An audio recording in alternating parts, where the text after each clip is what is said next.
I forgot how bad mine is, but it hasn't changed for a few years. I think I'm about due for a prescription update. When are you probably leaving? going to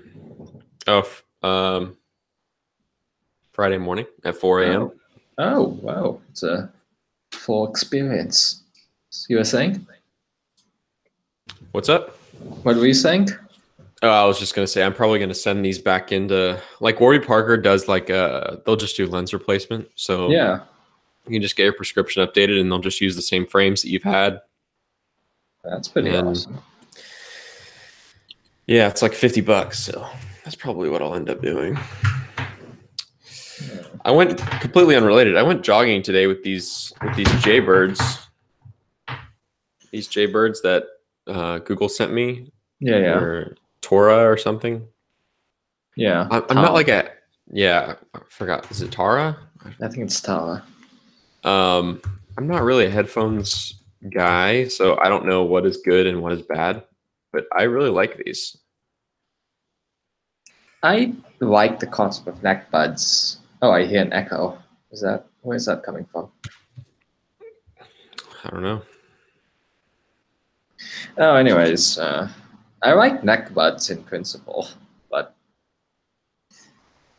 in terms of like you can keep it around your neck, there's always a place to go. But after I got AirPods, you can't go back. Yeah, unfortunately, I lost both of my pairs. Or Damaged. not lost. They've been lost to damage. Yes. They've been lost to animal cruelty, not in the sense of the cruelty was done by the animal. The cruelty was done by the animal, exactly. Inflicted by the animal. Yeah. All right. Well, let's just get going because I think we're already live. I'm gonna start recording. Please.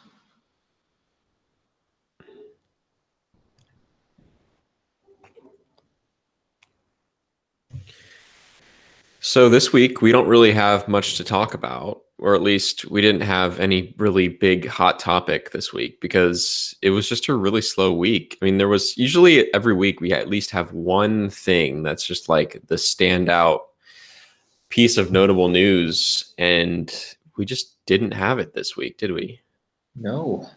With that being said, if you guys have questions, we'll find some time to maybe answer them at the end of the show once we run down what we have in terms of topics. Oh, yeah, for sure. People who are dedicated listeners to the live stream, be sure to head over to youtube.com/9to5google. You'll find our live stream there and chat box. I don't think we have super chats, but you can just do regular old free chats.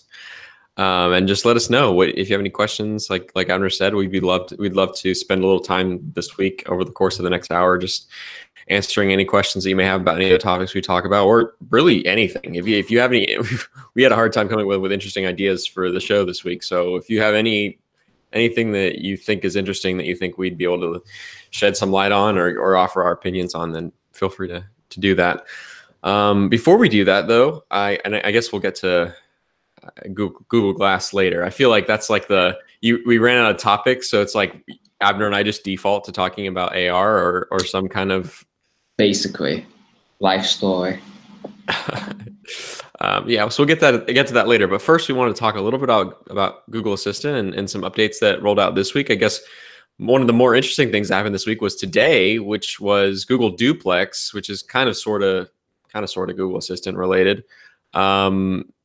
Is now rolling out to like 43 states, right? Yeah, it's and those like those 7 states are probably for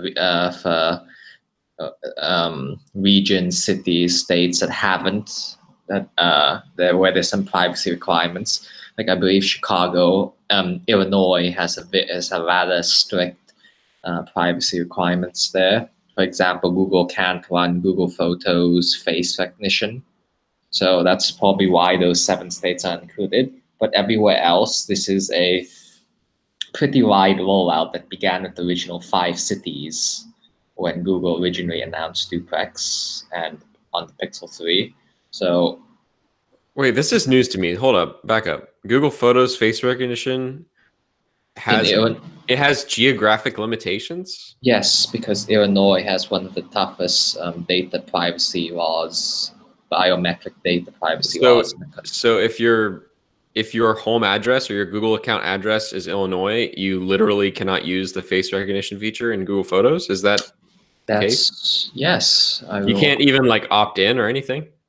I mean, think so. Not to put you on the spot because I know you. I don't want you to have to take the time to look all this up, but this is interesting and this is completely news to me, and it's actually a really good example of a reason why this. I was actually thinking myself, why would Duplex be limited, and what do these 7 states have in common that it's very common for something to roll out to the continental 48 and leave out Hawaii and Alaska, but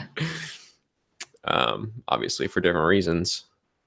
Yeah, so like another example is, remember how Google Arts and Culture had that popular art selfie thing? Mm-hmm. That was not allowed in like Texas and Illinois due to similar laws. It's some states have stricter privacy legislation, and that's why I guess some people want a more national laws so that it can be a more consistent experience. I had no idea that this was a thing, if it is a thing, because I mean that's a huge number of people that just straight up can't use one of the very core features of Google Photos, which is a pretty big deal if that's true. Anyways, let's move on. Google Duplex, 43 states. That's a big deal, and it's also more than that. Just it's going to be rolling out beyond just Pixel 3, which is the only device you've been able to use it on as of or up to now. Yeah, the reason that it's part of Assistant is to like give that wide user adoption in Google Assistant for Android, obviously, but Google Assistant for iOS. Duplex is a part of Assistant because Google wants this technology out there compared to the other more features that they want to keep exclusive for the Pixel devices, like maybe call screen. Who knows whether that will ever come to other devices? But in the case of Duplex and Assistant, I think this is something that can be used by more people. And for Google, it really shuts down the naysayers who claim that Duplex isn't real at the beginning. Yeah, so what does this practically mean for people that live in one of these 43 of 50 states? Basically, it means, I mean, as you mentioned, it's tied into the assistant, so it means that people will be able to book reservations by saying, hot word, book my reservation at so-and-so restaurant, and then Duplex will make the call for them and set all that up. Yeah, it's, again, like that Google Assistant for iOS is a key app, an interesting way to get iOS users better. Voice assistant. Yeah, I think that is that the only thing that it can do right now is book tables for you at restaurants? For the moment, yes. As of today. Google, the other example that Google touted was hair salons and that kind of thing, which but it makes more sense at restaurants because restaurants are more likely to have a business profile, Google My Business account, which allows them to handle recommendations. The infrastructure is more set up for restaurants. Every restaurant can take reservations via Yelp or something. Google wants to push reserve at Google in Google Maps and Google Search. So yeah, it's still restaurants, which I think is one of the better. It's annoying if Google gets it wrong, but in the grand scheme, it's a low risk. If Google fails to do it, it's not a catastrophe. It's not like calling your doctor to make an appointment. Right. Yeah, and I think restaurants also have more room for the feature to naturally expand over time. I mean, right now they're doing booking tables, but there's tons of things that AI could theoretically do for you calling a restaurant. I mean, the other obvious example would be telling Google, you know, hot word, order me the usual from whatever restaurant, and they could call and make it like a takeout order too. You know, like that's something they could do. Or yeah, you know, there's like variations of that too. You know, you could have like, you know, call in a takeout order, call in, you know, a delivery order. You know, like there's like I think there's lots of different things that they could do. You could, you know, you could say call and ask how busy the restaurant is. You know, like I just think restaurants are like an obvious like place where Google can really expand on this idea beyond just booking tables. And so, yeah, I'm excited to see how this evolves. But for now, it seems like a really niche use case. I mean, speaking personally, I don't know how many times I've ever booked a table in advance at a restaurant in my life. Like, same. Maybe less than 5, I think, for me personally. What about you? I'm more on the paranoid front, where I want to make sure it gets it correctly, so I would do it myself. Oh, yeah. Either by calling or using an app. I Sure. think some people would want that direct confirmation, but if you just need your system to work, you just need Duplex to work once before it can start leaning on it, and it becomes a convenience that you want to keep relying on. Sure. One way they could probably fix that, or you know, add a feature. One thing they could do is they could add, you know, basically this call screen thing that we discovered recently, relatively recently, that you can just watch the conversation going on in real time on your phone. Oh no, the thing we discovered recently was the, you know, audio. You can hear, from day one. That's right. That's what I meant. From day one, you could actually read the transcript of the conversation. And so with Google Duo, if you could do that, then that would be, you know, that would probably solve that problem of like worry that that Google Duplex, not Duo, Duplex is, you know, making a bad or messing up, because you could at least, if you see that it messes up, then you at least have a backup plan, you know. Yeah. I don't know. It's one thing they could do that they're not doing yet. I don't think. Are they? No. I mean, I haven't had a chance yet to personally use Duplex, and I don't know. Is my state one of the 7 that No, you should have it. It's Austin. You're close enough to all the hipsters in Austin, where I'm sure Google would want you. Did they release a list of the states available in the US? Yeah. It's actually not available in Texas yet. That's one of the 7. So I'm completely out of the loop on, even though Google's going to have basically their HQ2 in Austin. I guess the other thing is the consent laws. You have to disclose that you're making a call, that you're recording a conversation. Right. That's probably the thing that's more applicable to this scenario. For sure. Privacy. Yeah, for sure. Yeah, that's probably, actually, I would guess that that's the only thing that's affecting this is the recording disclosure laws. And I do know that in Texas it's a both party state. Is that what they call it? I don't know. I think it's where, for it to be legal, both parties have to be aware and both have to agree. Yeah. Both have to give consent. And I think that some states it's like single party consent, so it's like it's basically is free for all. Yeah. But yeah, so that's interesting. I mean, I'm excited for it to eventually come to Texas and me be able to use it, hopefully before Google's new campus opens up in Austin in a couple of years. Maybe when we're in Mountain View or San Francisco, the upcoming weeks, we should give it a try.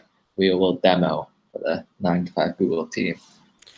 Yeah, that's actually a good idea. We'll try and do that and see if it works. Would love to do a video about it. But yeah, what else is there for Assistant this week besides that? So on Assistant, this is at CES, Google now, it goes back to the Pixel 3 and how you can no longer use voice match to completely unlock your device. In the past, once you give like a hot word command, your phone would recognize your voice and then automatically unlock it. Your voice acts as your password essentially, and after you finish your command, you could just jump straight into the phone, continue using it. But with the Pixel 3, Google disabled that and replaced it with your voice only gives you access to Assistant. You can only go as far as the lock screen when you're using your voice match to interact with the device.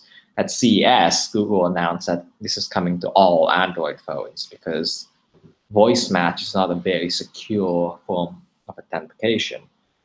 So the benefit is security, but the downside is that it's quite annoying, frankly. When you want to say hot word, play such and such a song in Spotify, you have to now unlock your phone. You have to either enter your passcode or tap your finger with a fingerprint sensor. So the obvious downside of that is it really mutes the effectiveness of hands-free commands. It's a give and take. A lot of people, So didn't Google remove the Face Unlock Smart Lock feature from Pixel 3 as well when it launched? Yes, they did. So this is the second example of them ditching a prior, stock Android security feature because they've deemed that it's just not secure enough. And I don't know how I feel about this because there's still the option to just not have any security at all. That's that's an option. You can just have no password or no passcode for your phone. That'll disable things like Google Pay though, which I assume most people use. True. But I guess what I'm saying is I kind of like, I don't know. I can see both sides of the argument where it's like, it makes sense from, their point of view to not have consumers who don't know that they're making their phone extremely vulnerable by not using these features or by using these features. And, on the other hand, I feel like some users, I mean, us included, are definitely well aware enough to be, we know very well that we're, potentially, if someone wants to hold our phone to us and hold us hostage and force us to speak our, hot word, then they're going to get in. And it's like, we're willing to take that risk. Oh, I don't know. I just like that. I've liked that you've been able to choose the lower security options. And, like you said, this is a particularly inconvenient one because it made using Assistant really easy. Yeah. That's an interesting scenario. Have somebody holding your phone up to you. Say it. My belief is I've actually thought about this problem in a low-key kind of way. Since we have time to kill on this podcast, you should be able to designate like a kill phrase to your phone. Like if you're given a pass, if you have to say safe word. Yeah, basically, when you're under duress, you can give a command and it kills your phone. Or I don't know. or more practically, if you enter a specific long passcode, it disables your entire phone. It starts a wipe process or whatever. I don't know. It's a very spyish way to cleverly do security features, but I'm being paranoid, of course. Yeah, I don't know if I mentioned this on the podcast before, but my brother actually he's like, he just uses an iPhone because he doesn't really care. But one of the things he does is like he's trying to avoid smartphone addiction. He's like avoiding screen time basically as much as he can. And what he does on his iPhone is he sets the password to like 50 character. Ooh, like on iOS it lets you just set like whatever long password you want. And yeah, he sets like a 50 character password. So if he ever like wants to get into his phone, he has to like sit there for like a solid 30 seconds and type it out. Clever. And on top of that, you have to type it out without making a mistake. And so you mess up, you got to like, do it all over again. But yeah, it keeps him from using his phone unless absolutely necessary. And that's his screen time feature basically. Oh, that's a brilliant strategy. That's what made me think of when you were talking about that. That is a good idea. I think that if you had some long phrase like, I don't know, self-destruct this phone right now, Pixel 3 exclamation point or something, Yeah. Or even better, some kind of voice phrase. That'd be great. Yeah, so that's a good idea. That's actually a good idea because I thought about that problem too. Like with law enforcement, like holding you down and forcing you to put your thumb on this fingerprint sensor, or in the case of the iPhone, holding it in front of your face and telling you to make eye contact or whatever. You wink, you make a winking gesture at your phone. Yeah, with Face ID, as long as you keep your eyes closed, you're good because it requires, or the setting by default requires attention. So close your eyes as hard as you can. Don't open them.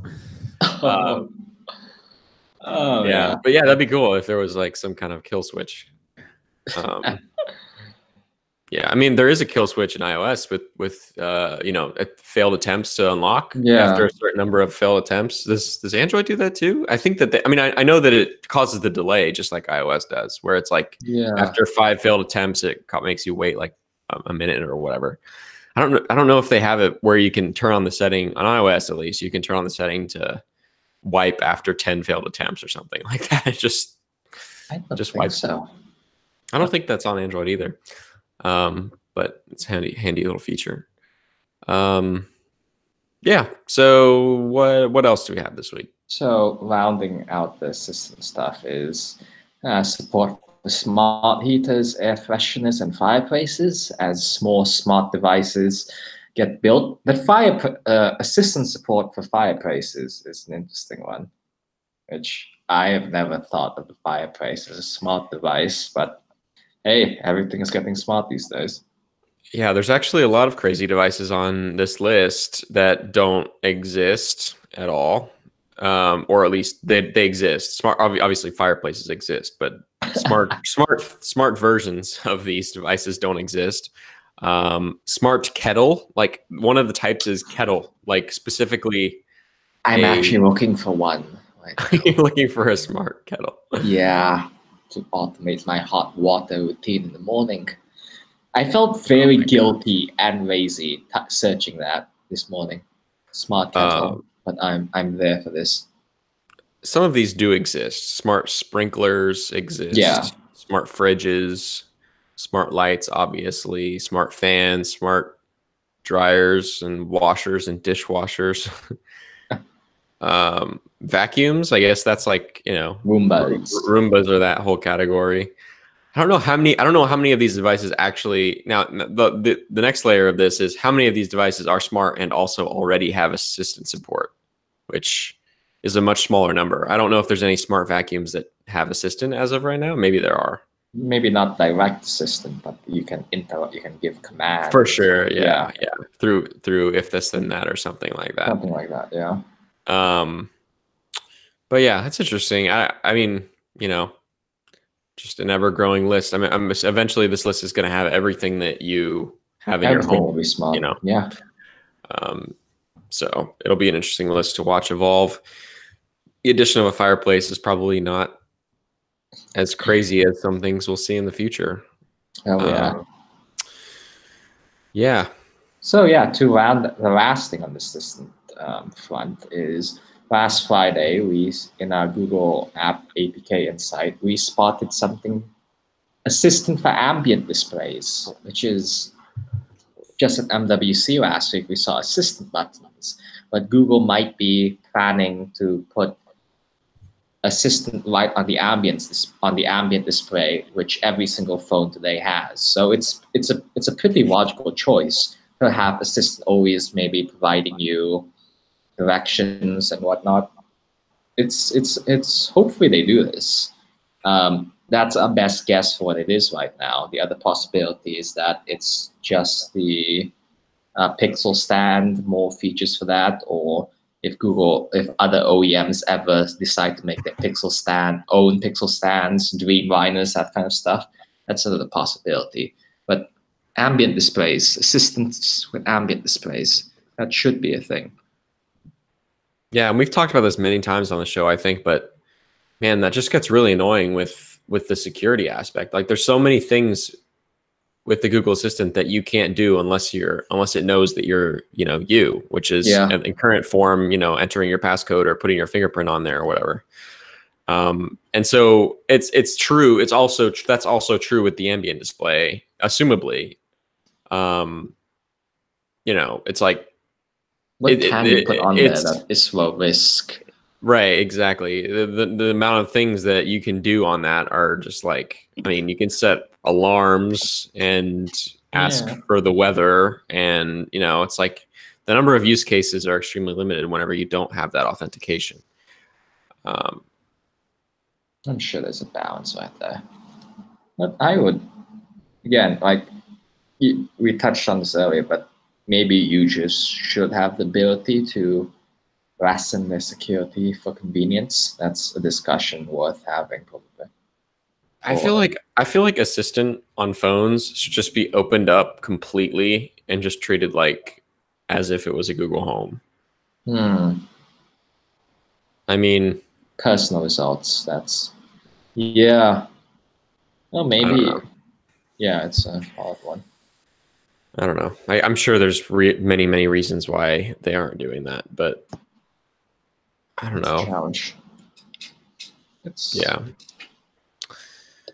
On Google Pixel front this week, there was the March security patch, which is usually pretty much just a security patch, but this month this month brought what seemed to be some pretty notable updates. One of which I've seen complaints about a lot.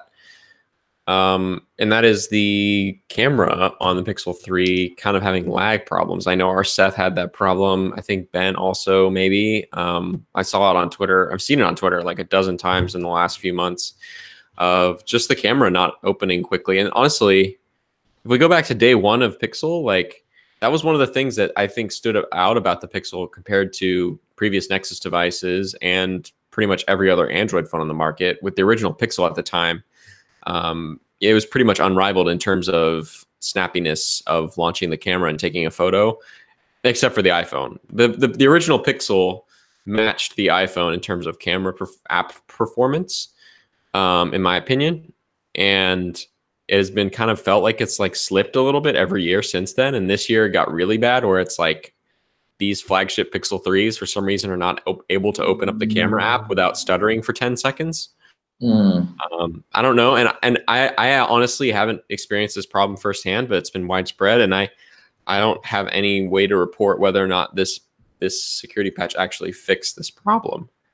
The early reports that I've been seeing is it fixes the camera, but some people are still seeing general phone lag, which it's baffling. That's always been an issue. The Pixel 2 famously had that issue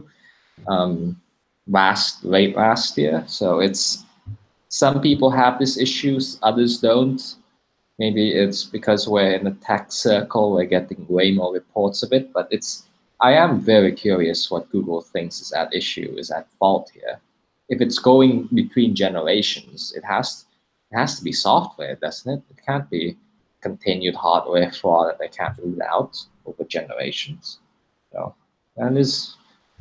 I'm very curious to know what's happening at this point, if it always happens generation after generation.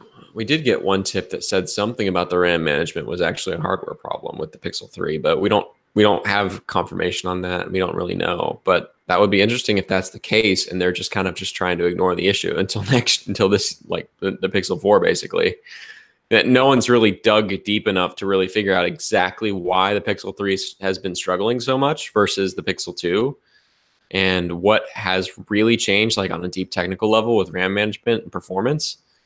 There's only so far you can dig in terms of figuring out why and how it's not performing as well as last year, or even the original Google Pixel, in my opinion. But it would be really interesting if it was like a horrific scandal of like a hardware flaw that would definitely warrant recalls, and just people haven't figured it out yet, and they're just gonna like play dumb until, I don't know, maybe that's actually a problem, and Google's just going to play dumb and no one will ever figure it out, and the Pixel 3 will just go down as having this flaw, and that's fine. Pixel 2 is kind of a similar situation where it's like they for a little while with the screen, they kind of tried to pretend like there was nothing wrong. At least that's what it seemed like to me. Like they launched the phone, there was no talk about the flaws or the display having any quality problems at all. At least from Google, obviously. I mean, no company wants to, publicize the fact that their products have issues, but it is blatantly obvious that it had issues. And even after the public outcry, the way they handled it was like to skirt around it as much as possible. It's like with every new problem that was raised, they just tried to. I mean, they addressed like the software things because those can and easily be addressed, but all of the hardware problems, which were like you know, the blue tint stuff and, you know, I forgot at this point. Thank goodness I forgot. Burn in. Yeah, burn in. I feel like all these things they kind of just tried to skate by and just like, you know, just try to do as much damage control as possible in the press and then just like say, yeah, we'll make it better next year, which that's what they did. But what if, I mean, just what if, it'd be really interesting if that's kind of what happened with the Pixel 3's RAM management stuff. I don't know, all speculation, but wouldn't be surprised because Google has not, their hardware has not been flawless. Just leave it at that. Yes. So a minor Google Pixel 3 related feature, I guess, is Gmail Smart Compose, which is the ability for, as you compose your message, Gmail automatically suggests what to fill out next based on prior context and your writing habits. Is now available on other Google device, on all Android devices actually, rolling out to more devices beyond the original exclusive period that Google announced in October, was it? Yeah, I've grown to use this feature more and more. My favorite little feature is when you're starting out an email, instead of, you know, it's Google Smart Compose is pretty good at typing and filling in the name for you. It's little things. And it's pretty great. Do you use it a lot? I use it on desktop mostly. I don't really use it on mobile for whatever reason. I'm actually, I mean, I think the reason is because I'm never really writing emails on mobile. No, same. Or at least not longer ones. And so I use it on desktop all the time. Same. But mostly desktop usage, Smart Compose, which is fitting. But yeah, that's it does. I wonder now. Every time I receive an email, I wonder how much of every email is not written by that actual person. Yeah. It's kind of like It's kind of like having a ghostwriter. You know, it's like they get to the same point that you intend, but you know, it's not actually your own words. It's just you're approving the words that someone else wrote. It's interesting. I mean, are we going to get to a point where everything is ghostwritten? Like, you know, AI is like, if I were to write an article about some news story about Pixel 3 or something, is it just going to write it for me? And it's like everything is just going to be ghostwritten at some point, and everyone will have perfect grammar because AI is just doing everyone's writing for everything, and everyone just basically says, "Yep, that's what I was thinking." And then those approvals or denials about whether or not that's what they're thinking is only going to further train the AI and machine learning models. So I can just imagine this like dystopia where nothing is actually written by humans anymore because they're too good at predicting what we think. I guess the human analog is that, you know, probably in like corporate, when you're that high up, you're not really doing anything. You have your assistant there for you. You have a team under you to do your correspondence, to plan your meetings. So maybe this is just bringing that to everybody in the world. Democratizing corporate powers, I guess. I don't know what to call it. But yeah, democratizing that power to have like a secretary, basically. Yeah, basically. It's an interesting way to look at it, I guess. There's a human analog, and I mean, it's called Google Assistant, so I guess that is the end goal. They're very blatant at what they want technology to eventually do for you. For sure. So the next topic is our personal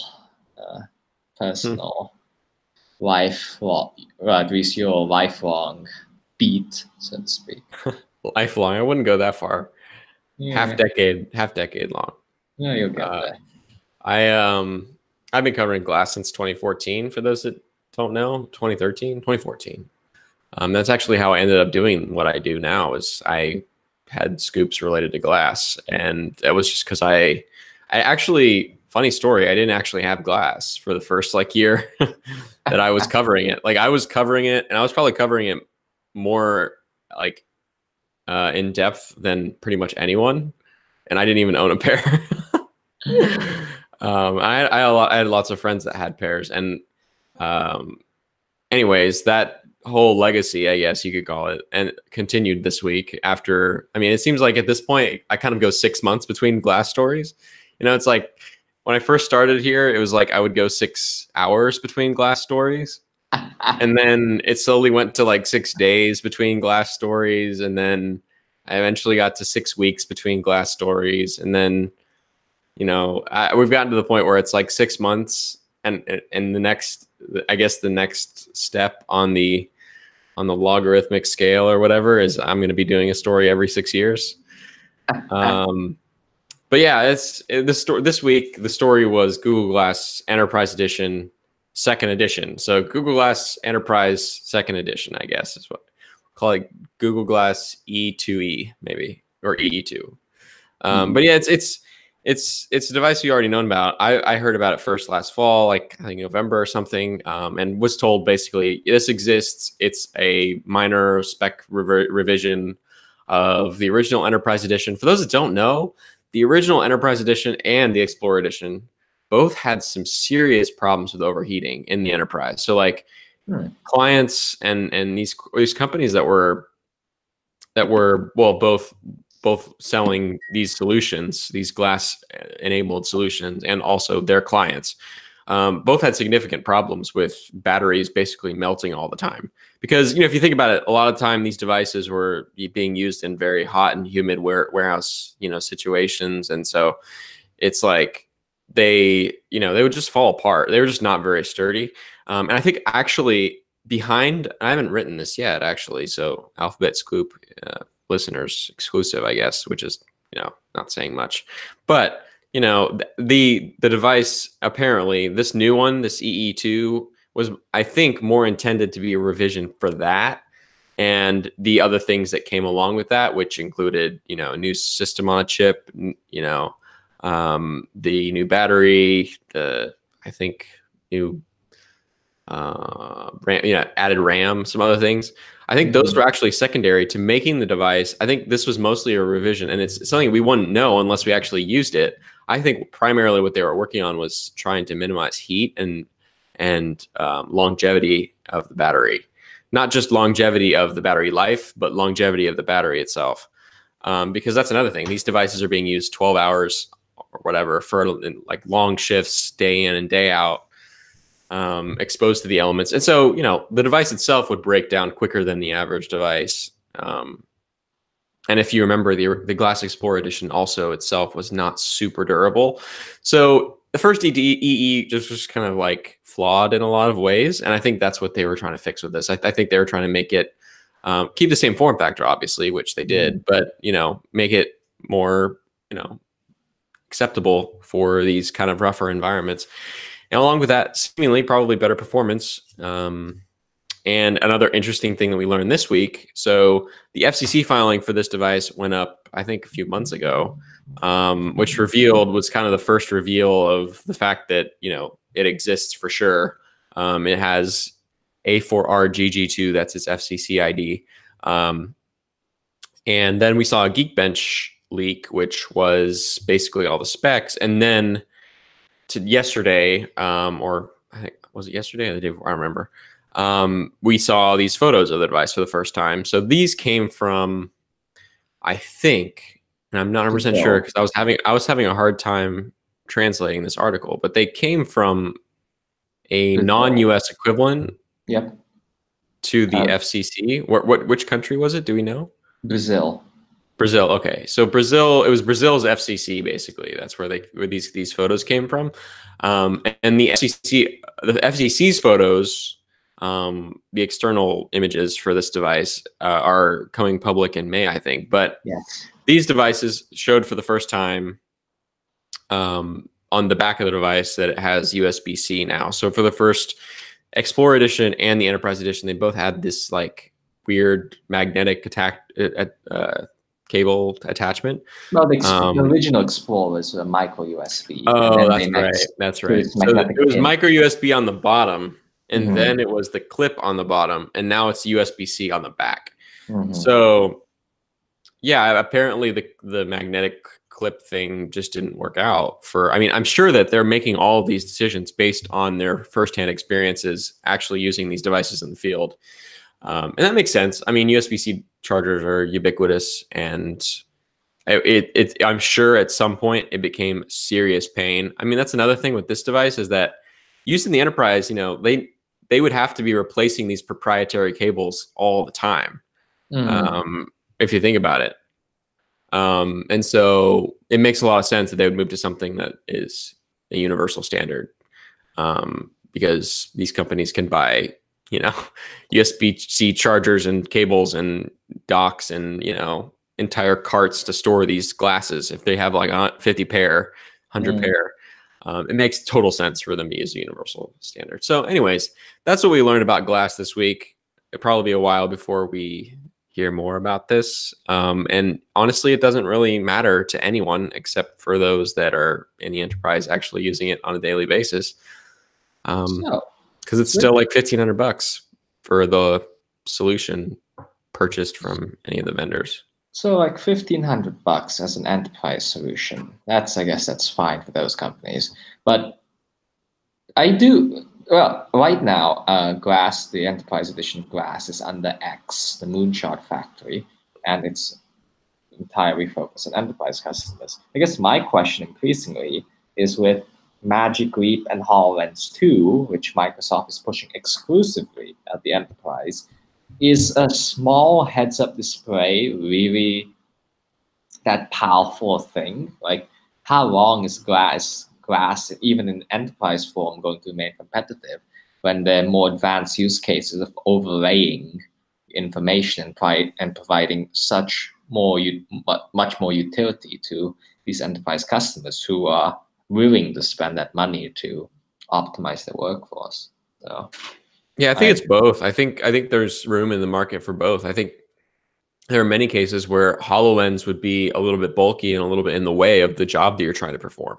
And so I think that glass serves this market of people who, or, you know, companies that need these devices for heads-up displays. Yeah, like heads-up displays, but like it needs to, one, not get in the way, and two, it needs to, you know, like physically like get in the way. But also, I think that a lot of this manual work that's being done in factories, like you can't have anything that's covering your field of vision.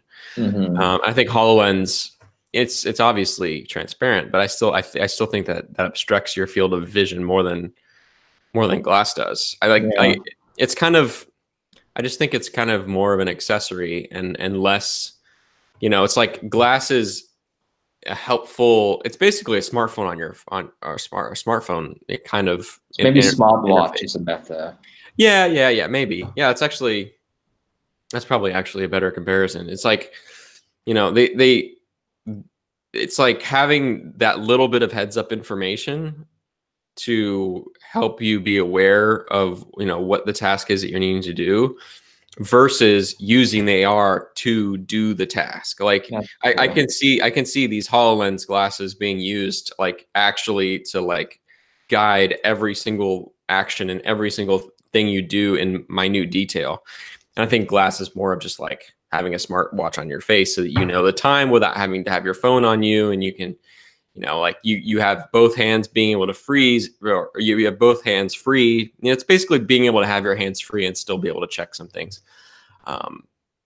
You know, it's like having a smartphone, but on the warehouse floor. And it would be obviously having to pull your smartphone in and out of your pocket like every 10 minutes would get in the way. And I feel like this solves that problem. So it's kind of like halfway. It's not all in on like, you know, being a real, like, I don't know, significant AR solution.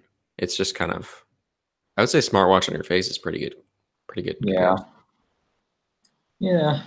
I don't know. Looking at this enterprise edition 2 stuff, I still want it.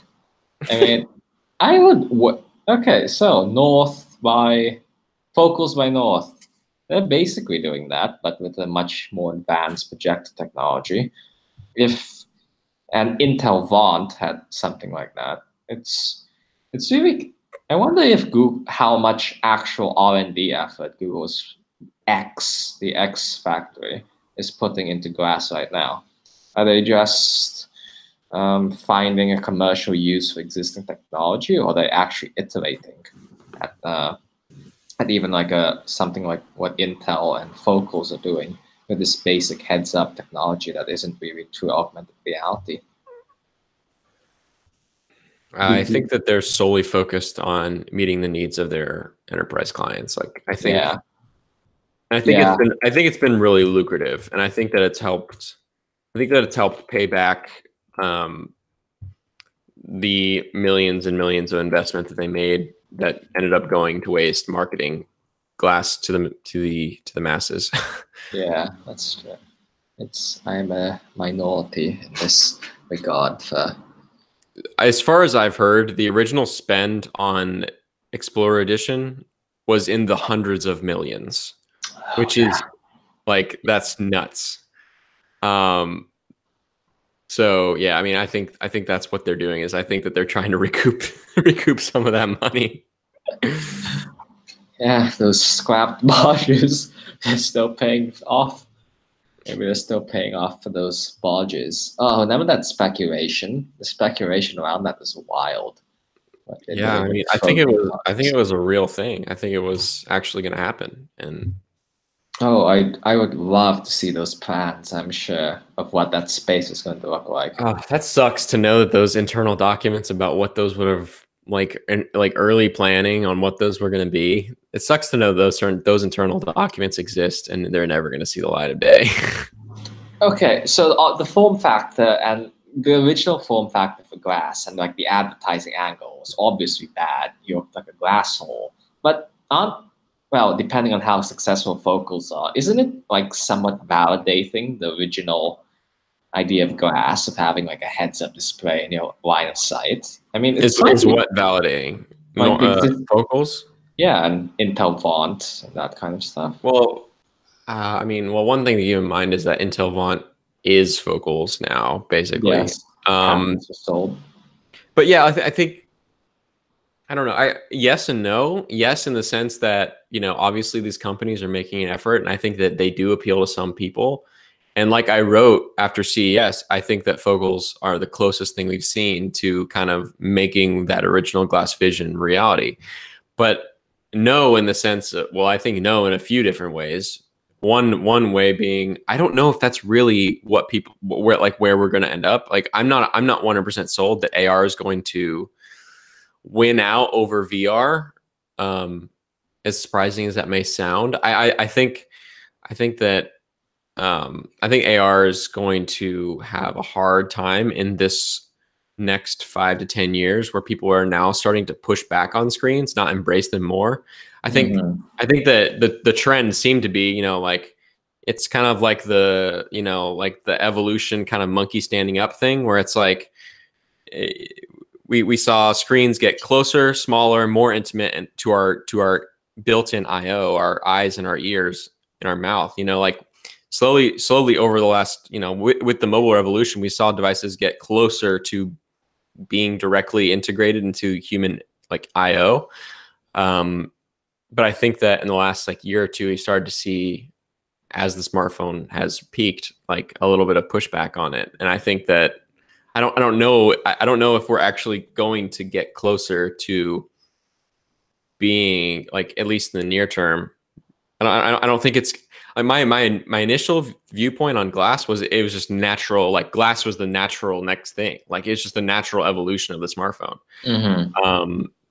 And I guess what I'm saying is I don't know if I see that being the case anymore. And actually, I've started to think about VR as being more important, or at least potentially more more revolutionary in the way we interact with computers, for one reason, and that is that VR can be used by anyone, anywhere in the world. It can be used by all 7 billion people in the world, almost 8 billion. AR can only be used by those that actually have some interesting visuals around them that the AR can use to process, to overlay interesting information. Fair. which is relatively speaking, I mean, that's under 1 billion, right? Like the VR is like usable by 8 billion, and that the number of people that live in, I guess, I mean, it's basically how many people live in urban areas. That's basically what it boils down to. It's like, I mean, it's not 8 billion. And so I don't know. I mean, and I think, you know, it's another thing. It was like, you know, thinking about Google's like, you know, tagline and vision for the next billion users and stuff like that. I feel like for those people, I'm thinking about, you know, not as much. I mean, when Google says the next billion, they're mostly talking about, I think, India and but I'm thinking like, you know, third world countries, like, you know, like African nations. I think that VR is going to be far more significant to them in the short term than AR will be. Anyways, that's just one reason I think I've started to kind of buy into this idea that VR is going to be a bigger deal, even though to me, it seems like VR is stagnated. Like from an American consumer standpoint, VR seems to kind of like have like stagnated, and like it seemed like it was a really hot buzzword in tech for a while, but lately it seemed to kind of like, I don't know, be put on the back burner, at least it seems. But anyways, that's what I'm saying is I think with glass, it seemed like a natural evolution to me, and now it seems like I don't know if that's where we're going. I don't know if AR glasses are where we're going, and for that reason, I don't know if focals really do validate the idea, especially given that focals, I mean,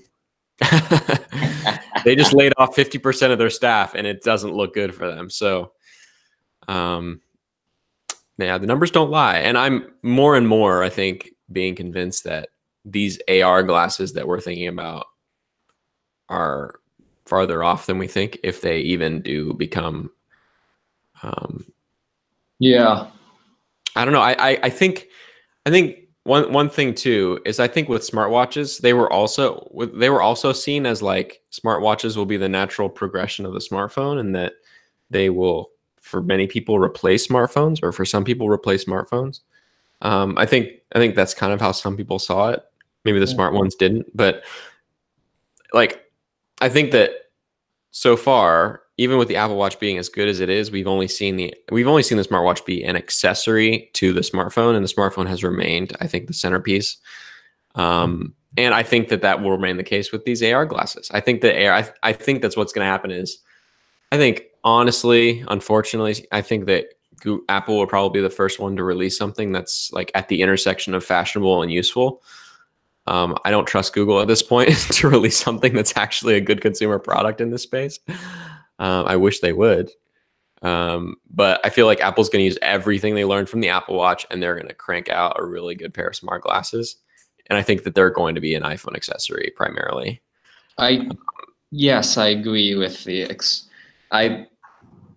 as enthusiastic as I am for the augmented reality and thinking that it can replace a smartphone, that is still one day much further down the future. I think what we're going to see in the more immediate future is the idea of AR in parentheses being something that can overlay simple notifications on your display that are contextually aware. Like take Google Assistant, like on your phone, sometimes Google Assistant will send you notifications if you're near something or updates about the weather. It is still a hassle. Like on Android, assistant notifications and Google app notifications are for the most part low priority. They don't even get an icon in your status bar. But if everybody's always wearing something, and it's a much more unobtrusive experience of getting information to you, I think the idea that people would be more receptive to getting small doses of ambient notifications that could be relevant to your current place. So what I'm hoping to see in the near term is everybody getting in on this technology where you can show something very small in your line of sight, and maybe that, like with the smartwatch model, it get licensed to various sunglass manufacturers and whatnot. But I genuinely think there's something there in the short term, like the bridge before we get to full augmented reality glasses and that far vision in the future is something that looks much more like a smartwatch. And a smartwatch isn't for everyone, but there are so many industries that can benefit from that, being able to get new information to you without having to pull out your phone all the time. The social stigma of glass, of this bulky object, it's hidden. You don't have to deal with it when the form factor and the technology ultimately gets small enough. So yeah, I think the reason I'm bearish on this now is I think there's one area, and maybe this is just because I've personally experienced it probably more than most people, but I think that it's strongly under emphasized, and I think just not talked about enough, about the mental health implications of technology just broadly. But I think that specifically applies more the closer that technology gets to your brain and your natural input output. I think the more or the easier it is for it to have implications, definitely, for your mental health. And I think that with the phone, with the smartphone, here we are, over 10 years later since the smartphone revolution really happened. We're only just now kind of like starting to realize some of, like, I mean, you're talking about notifications, man. Like, yeah, notifications are like the center of this kind of conversation about anxiety connected to smartphone use. absolutely. And I just think that it's not, I think that people don't take that enough into account, when it comes to thinking about smart glasses and smart watches with constant streams of notifications in your eyeballs all the time. Like, I think that I guess that's really the root of why I'm bearish on this, is that I think that at some point, I mean, this is kind of like, I guess this is the metaphor I'll use, is like, if you use your phone too much, has this ever happened to you where you use your phone so much that your thumb actually starts hurting? Like, okay, well, maybe, I mean, this is a thing that happens. I have something. I have an equivalent of that. I mean, people, what's your equivalent? I hear phantom notification sounds from Slack. Okay, Like, I think I hear it everywhere. That's a good example. I mean, I see people talking about, like, literally, I use my phone so many hours out of the day that it causes my thumb to be sore. And like, what that is, like, the metaphor I'm describing here is that is your biology pushing back on something. Yes. Like, it's your biology sending a signal to your brain saying, no, this is not good for you. And I think that we're seeing that happen more and more with phones in general. And I think that, I would guess, if we all had these magical AR glasses, the ones that we've been thinking about since the launch of Google Glass in 2013, I think that those biological warning signs that say that's probably not good for you are going to be more apparent than ever. Like, if Apple has a pair of AR glasses in their R&D labs right now, and they're actually having engineers wear them for 12 hours out of the day every day, I would guess that there are some biological kind of warnings being thrown that would say that this product, at least in the form that we've envisioned it since Google Glass version 1, it's probably not, I mean, even if it does come, it's probably not going to be as appealing to people, I think, as we think.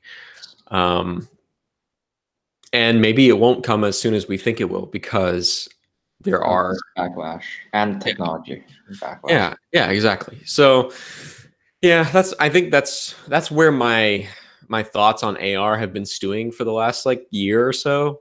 And I think the watch kind of skirts a lot of these concerns, because it's like your phone, it's still at least 5 feet away from your head, and you can ignore it if you want to.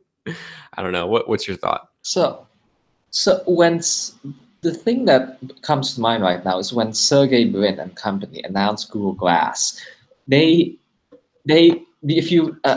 sure you'll remember this better than I do, but the one tagline they were pushing was, you would use your smartphone less. Yes, it would be the replacement, but you would use your smartphone less because the interaction would be so brief that glass could deliver these short bursts of information that they don't seem as disruptive as pulling out your phone. I think there is something there that the early team behind Glass saw something there, in that it comes alive. That it comes alive in those seconds. it's not constantly alive. You're not constantly getting an overlay, but rather you get these micro interactions throughout the day that help reduce you having to look at your phone. And I'm not sure the right balance of that is. Maybe we'll need to turn to AI to prioritize what is important to you and when to light up your screen. But I think there's some truth to the idea of being able to see snippets of information so you don't have to use your phone so often. Like, Yeah. the key is being able to tone down these notifications, these interactions, to prioritize. And maybe we have, like, going into the future, that's the missing piece we'll be getting. For smartphones as well, having an assistant prioritize what alerts you. So maybe that's the missing piece, the thing that we've been missing all these years.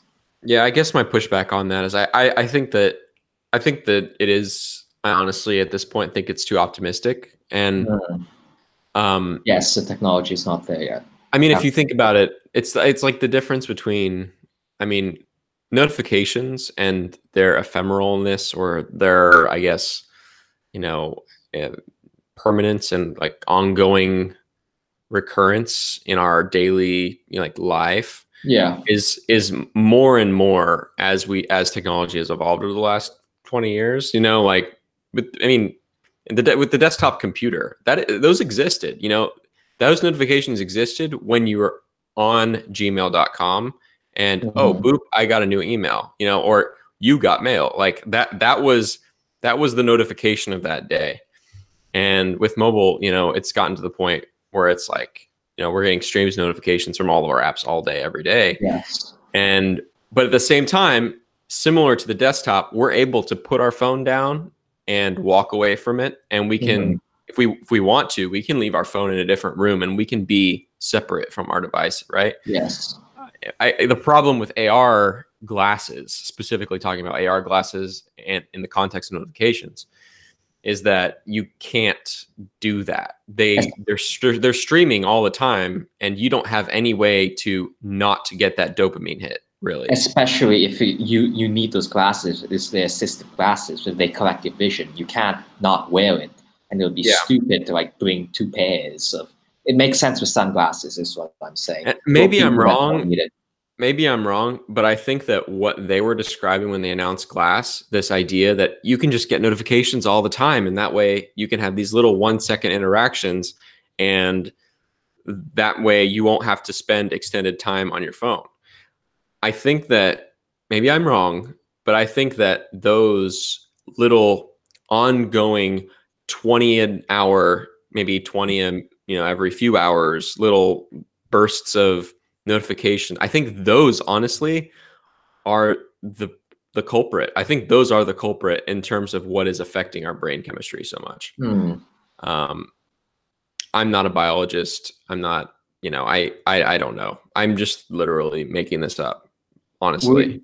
But you and I are living it, so we do have some experience. This is my experience. That I don't know. I mean, I don't know if replacing a phone with a smartwatch and getting all those notifications on your smartwatch is any better in terms of the mental health implications, if that makes sense. Anyways, I think we've ranted about this long enough. Yeah, we've had our little Google Glass AR session. Our hint, if you will. Yes, our hint. And I'm sure we'll have many, many more in the future. Speaking of the future, Google I/O 2019 is coming up. We don't expect any AR or at least Google Glass related news. We probably will see some AR news, actually. We don't know what. Phone AR. I wouldn't be surprised if Google Maps AR launches at Google I/O for the public. We'll see. Good venue. But anyways, Google began notifying winners of its I/O 2019 ticket drawing this week. A lot of people won and a lot of people didn't. So congratulations to those that did get a ticket, and hopefully we'll see you there. If you're watching the show or listening to the show and you did get a ticket and you're going, let us know. Send us an email or send us a DM on Twitter, and we'll try and hook up with you and maybe chat a little bit. Also, we learned this week that event will be a no parking event. So that's going to be really annoying. As a couple of people who, last year we had the luxury of driving around a Tesla Model 3, and that unfortunately won't be the case this year. we had to experience the mad rush of getting a lift. We know how bad it can get. For sure. Yeah. So anyways, that's the IO 2019 news that's coming up. Yeah, quickly. We'll probably be getting our tickets and booking our flights pretty soon here. Next week I'll be out on vacation. I'm going to the Grand Canyon / Zion National Park. So I don't know what's going to happen with the show. We may or may not have a show depending on how busy and crazy things are. Potentially next Wednesday, we don't know, but potentially developer preview 1 of Android Q could drop, which would mean we should have the show, but it would mean we probably don't because we'll be so busy. Oh yeah. But there'll be a lot to talk about next week. There'll be a lot to read. Yes. And yeah, so if there's no show next week, we'll be back the week after for sure. Well, actually, yeah, we'll definitely be back the week after. We'll be at GDC the week after too. So we've got a couple of busy weeks coming up here. For the 9 to 5 Google side of things. And we're excited. And until next week, you can tune in to Alphabet Scoop here every week, record this podcast every Wednesday and publish every Thursday morning. And you can find us on all your favorite podcasting platforms, such as iTunes and Apple Podcasts, Pocket Casts, Google Podcasts, Google Play, and you can also listen over at 9to5google.com.